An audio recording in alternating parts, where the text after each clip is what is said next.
Mga kahuwan, panoorin ang video na ito upang alamin ang pinaka-latest na balita tungkol sa lagay ng panahon at bagyo update today. Narito na ang lagay ng ating panahon ngayong araw nga ng Lunes, June 9, 2025. At sa ating latest satellite images, makikita natin ang patuloy nating pagmamonitor sa low pressure area. Kahapon, nasa may silangan pa ito ng Baler at ngayon nga ay nasa may bahagi na ito ng West Philippine Sea. At huli nating namataan, nasa layong 85 km west-northwest ng Bacnotan sa lalawigan ng La Union. Ito pa rin yung low pressure area na ilang araw na nating minomonitor at patuloy din natin ina-expect o inaasahan ang epekto ng southwest monsoon o habagat.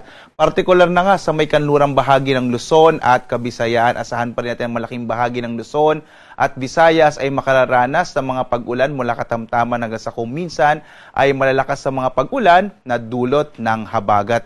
Ang bahagi naman ng Mindanao ay makararanas ng mga isolated o pulupulong mga pag-ulan, pagkidlat, pagkulog.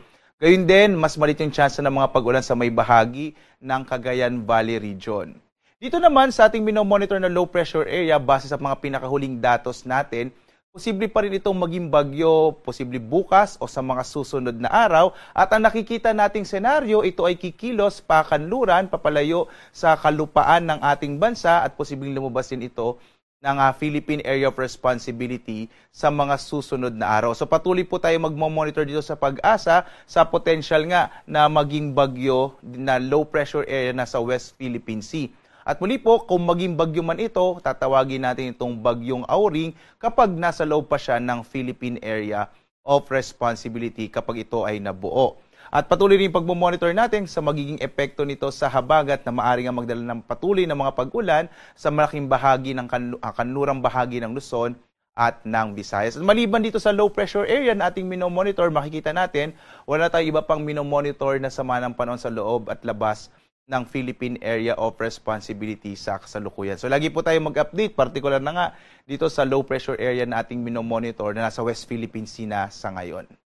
At naglabas pa rin tayo ng weather advisory ngayong alas 5 ng umaga at inaasahan pa rin natin ngayong araw ang malaking tsansa ng mga pag-ulan, partikular na sa makanlurang bahagi ng Luzon at kasama rin itong Visayas, partikular na yung Antique. Kaya posible po ngayong araw pa rin yung mga katamtaman hanggang sa kung minsan ay malalakas sa mga pag-ulan sa bahaging ito ng ating bansa. Bukas, araw ng Martes, inaasahan pa rin natin ang mga pag-ulan na dulot ng habagat, lalong-lalo na kapag na-develop po na maging isang ganap na bagyo itong low pressure area na ating binabantayan bukas, kaya posible pa rin yung mga pag-ulan sa bahaging ito ng ating bansa, lalo na dito sa may area ng Calabarzon, Mimaropa, ilang bahagi din ng Bicol Region at yung western section ng Central Luzon, kasama rin yung Pangasinan at maging dito sa may area ng Metro Manila at karatig ng mga lalawigan. Pagdating ng araw ng Miyerkules, patuloy natin inaasahan yung epekto ng habagat or southwest monsoon sa malaking bahagi pa rin ng Luzon at dito sa may area ng Antique sa Visayas. Kaya mag-ingat po yung mga kababayan natin, lalong-lalo na yung mabababang lugar na posibleng magkaroon ng mga flash floods. Doon naman sa matataas na lugar, posible yung mga landslide. Kaya mag-ingat po, lalo na ilang araw na rin pong nagkakaroon ng mga pag-ulan dito sa may western section ng Luzon at ng Visayas.